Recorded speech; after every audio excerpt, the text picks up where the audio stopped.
Hello student, आप लोग कैसे हैं? मैं उम्मीद करता हूं आप लोग बहुत अच्छे होंगे। बाबू, आज का हमारा टॉपिक है भ्रूणकोष तथा भ्रूणपोष में अंतर। बाबू, ये हर बार पूछे जाने वाला प्रश्न है और बोर्ड परीक्षा में सबसे ज़्यादा पूछा जाता है और बच्चे इसको समझ नहीं पाते हैं क्योंकि बहुत ही आसान होता है ये, ठीक है ना। मैं आप लोगों को आज बहुत ही आसान तरीके से बताऊंगा इसका अंतर। और यहाँ पे सबसे पहले हमको ये जान लेना है कि यहाँ स्पष्ट रूप से लिख दिया गया है इसमें अंतर, लेकिन लिखा तो गया है, लेकिन इसमें जानेंगे कि इस लिखे हुए में किस प्रकार ये व्यवस्थित होता है, ठीक है ना। तो हम सबसे पहले काम करते हैं कि भ्रूणकोष और भ्रूणपोष होता क्या है, सबसे पहले जान लेते हैं। देखिए, भ्रूणकोष जो है ये बीजांड के अंदर पाया जाता है और इसे युग्मकोद्भिद कहा जाता है, यानी कि मादा युग्मकोद्भिद कहा जाता है। इसलिए कहा जाता है क्योंकि इसमें मादा युग्मक अंडा पाया जाता है, ठीक है। दूसरी बात आ जाता है आपका कि भ्रूणपोष होता क्या है। तो भ्रूणपोष जो है ये निषेचन के बाद बनने वाली एक ऐसी संरचना है जो बीज के अंदर पाया जाता है और यह भ्रूण का पालन पोषण का कार्य करता है, ठीक है। अब तो चलिए बाबू, इसका हम लोग अंतर जान लेते हैं, भ्रूणकोष और भ्रूणपोष में अंतर, ठीक है। इसमें बता रहा है कि यह अगुणित होता है और यह त्रिगुणित होता है। अगुणित का मतलब हुआ कि कभी भी ये जो सेल्स होता है इसका जो सेल्स होता है ये कभी भी n की संख्या में पाया जाता है, यानी कि इसको कहते हैं हम हैप्लॉइड बोलते हैं। क्या बोलते हैं बाबू? इसको हैप्लॉइड बोला जाता है। और ये है त्रिगुणित। त्रिगुणित इसलिए कहा जाता है कि जब इसका निर्माण होता है, ठीक है ना, तो इसमें जो नर युग्मक होता है वो n होता है। नर युग्मक जो होगा वो क्या होगा? n होगा। लेकिन इसमें मादा युग्मक भाग नहीं लेता है। मादा युग्मक के रूप में जो है यहाँ पर पोलर न्यूक्लियाई भाग लेता है, यानी कि पोलर सेल्स भाग लेता है, जिसको हम ध्रुवीय कोशिका कहते हैं। और ध्रुवीय कोशिका जो है 2n द्वारा ही दर्शाया जाता है, यानी कि द्विगुणित होता है।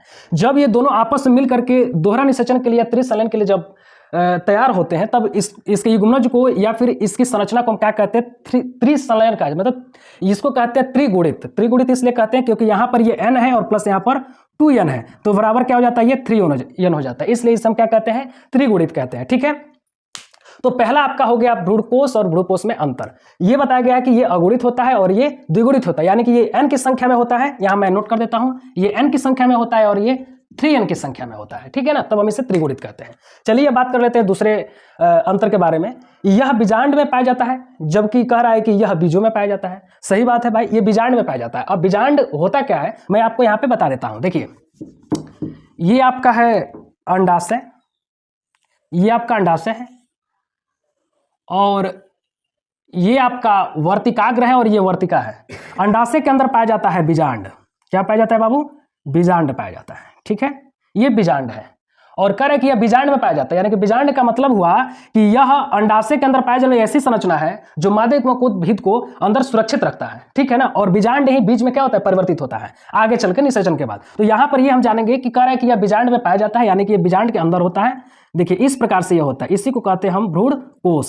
और भ्रूणकोष आपको पता है कि यह 8 केंद्रकीय व 7 कोशिकीय वाला होता है, ठीक है ना। यानी कि इसमें 7 कोशिका पाया जाता है और 8 केंद्रक पाया जाता है, ठीक है। तो ये किस में पाया जाता है? बीजांड के अंदर पाया जाता है। देखिए, यहाँ पर क्लियर हो गया कि बीजांड में पाया जाता है। दूसरा बात आ गया कि यहाँ पर यह बीजों में पाया जाता है। सही बात है। निषेचन के बाद जब त्रिसंलयन होता है तो त्रिसंलयन में इसका निर्माण होता है भ्रूणपोष का, और ये बीजों में पाया जाता है। बीजों में इसका कार्य क्या होता है? तो ये भ्रूण को क्या करता है? पालन पोषण करता है और इसके अंदर ये भोजन अपने अंदर संचित करके रखता है, क्योंकि आगे हम लोग को जानना भी है, ठीक है ना। तो ये दो अंतर स्पष्ट हो गया। तीसरा अंतर इसका ये हो जाएगा कि कह रहा है कि इसका निर्माण निषेचन क्रिया से पहले होता है। सही बात है भाई। अब देखिए, कह रहा है कि जो भ्रूणकोष होता है वो निषेचन से पहले होता है। निषेचन से पहले का मतलब ये हुआ कि ये इसमें निषेचन नहीं होता है, फिर भी इसके अंदर ये मौजूद होता है। आपको यहाँ पर स्पष्ट रूप से दिखाई दे रहा है कि ये अंडाशय है। ये क्या है बाबू? अंडाशय है। और ये ओव्यूल है जिसको बीजांड कहा जाता है, और ये एम्ब्रियो सैक है। एम्ब्रियो सैक है जिसको हम भ्रूणकोष कहते हैं, ठीक है। ये भ्रूणकोष के अंदर ही पाया जाता है, ठीक है ना, और निषेचन से पहले पाया जाता है। दूसरा, आइए अब इसमें इसका अंतर समझ लेते हैं भ्रूणपोष का। तो कह रहा है कि इसका निर्माण निषेचन क्रिया के बाद होता है। तो निषेचन क्रिया के बाद का मतलब क्या है कि पहला जो निषेचन होता है, आपको स्पष्ट रूप से मैं यहाँ पे समझा देता हूँ। पहला जो निषेचन होता है वो पराग नलिका में 2 नर केंद्रक पाए जाते हैं।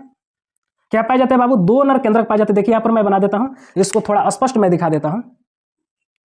ये 2 नर केंद्रक होता है, ठीक है ना। देखिए, फिर एक बार समझिए, इसका निर्माण निषेचन क्रिया के बाद होता है। तो हम जानते हैं कि निषेचन क्रिया में क्या क्या भाग लेता है। तो निषेचन क्रिया में जो है एक अंडा यानी कि मादा युग्मक और एक जो है नर युग्मक होता है, यानी कि नर युग्मक का मतलब कि नर केंद्रक होता है इसमें, जिसको हम लोग शुक्राणु कहते हैं। चूंकि प्लांट में शुक्राणु नहीं कहा जाता है, जंतु में ही कहा जाता है, लेकिन बस स्पष्ट रूप से इतना जानेंगे कि नर युग्मक इसमें मौजूद होता है, ठीक है ना। तो अब एक नर युग्मक क्या करता है कि भ्रूणकोष में उपस्थित अंडा से क्या करता है? ये मिलता है। किससे मिलता है? अंडा से मिलता है। तो यहाँ पर ये निषेचन हो जाता है। क्या होता है बाबू? फर्टिलाइजेशन फर्टिलाइजेशन हो जाता है, ठीक है ना, फर्टिलाइजेशन हो जाता है। और फर्टिलाइजेशन के बाद जो है भ्रूण का निर्माण हो जाता है, और भ्रूण का निर्माण जैसे होता है तो इस क्रिया में होता है, ठीक है। लेकिन ये कह रहा है कि यह निषेचन क्रिया के बाद होता है, यानी कि निषेचन क्रिया जब ये निषेचन हो जाता है तो जो दूसरा नरयुग्मक होता है, ये वाला जो दूसरा नरयुग्मक होता है वो पोलर न्यूक्लियाई से जाकर के मिल जाता है, यानी कि पोलर कोशिका से जाकर के मिल जाता है, ध्रुवीय कोशिका कहते हैं। और आपको पहले भी मैं बता चुका हूं कि ध्रुवीय कोशिका क्या होता है, 2n में होता है और नरयुग्मक n में होता है। इसलिए दोनों जब आपस में मिलता है तो इसे 2 बार निषेचन हो जाता है, इसलिए इसे दोहरा निषेचन या त्रिसंलयन कहते हैं, जब इस तरह का प्रक्रिया या क्रिया होता है तो, ठीक है। तो यहां पर कह रहा है कि इसका निर्माण निषेचन क्रिया के बाद होता है, यानी कि यहां निषेचन हो जाता है और दोहरा निषेचन के बाद ये बन जाता है, यानी कि निषेचन क्रिया के बाद होता है। अब आइए हम आपको बता देते हैं चौथा इसका अंतर क्या है। यह भ्रूण के विकास में सहायक होता है। देखिए ये भ्रूणकोश है और इसके अंदर भ्रूण पाया जाता है, निषेचन क्रिया होता है तो भाई भ्रूण होता ही है, तो इसलिए कह रहा है कि यह भ्रूण के विकास में सहायक होता है, ये इसका विकास और वृद्धि कराता है, ठीक है ना। तो अब आते हैं इस पे हम कि यह भ्रूण के पोषण में सहायक होता है, भ्रूण के पोषण में, यानी कि भ्रूणपोष का उचित काम अगर देखा जाए, इसका कार्य अगर देखा जाए तो उचित कार्य इसका होता है भ्रूण का पालन ही करना, ठीक है ना। तो बीच में यह मौजूद होता है, भोजन को संचित रखता है और ये क्या करता है कि भ्रूण को भोजन दे के धीरे धीरे दे करके और क्या करता है उसका वृद्धि कराता है, ठीक है ना। तो इसमें यही बता रहा है कि यह भ्रूण के पोषण में सहायक होता है, यानी कि भ्रूण को पोषण प्रदान कराता है, न्यूट्रिएंट्स प्रदान कराता है, ठीक है। अब आइए हम बात कर लेते हैं चौथे अंतर के बारे में। तो चौथे अंतर बता रहे कि इसमें भोजन संचित नहीं रहता है, इसलिए भोजन संचित नहीं रहता है, ठीक है ना। इसमें भोजन इसलिए संचित नहीं रहता है कि ये एक प्रोसेस के लिए तैयार होता है, प्रोसेस के लिए तैयार होता है, इसलिए इसमें भोजन नहीं होता है। और ये क्या होता है कि इसमें भोजन संचित रहता है क्योंकि इसमें प्रोसेस पूर्ण रूप से हो जाता है, यानी कि ये भ्रूणपोष का निर्माण हो जाता है और भ्रूणपोष से क्या करता है भोजन को इकट्ठा करके रखता है।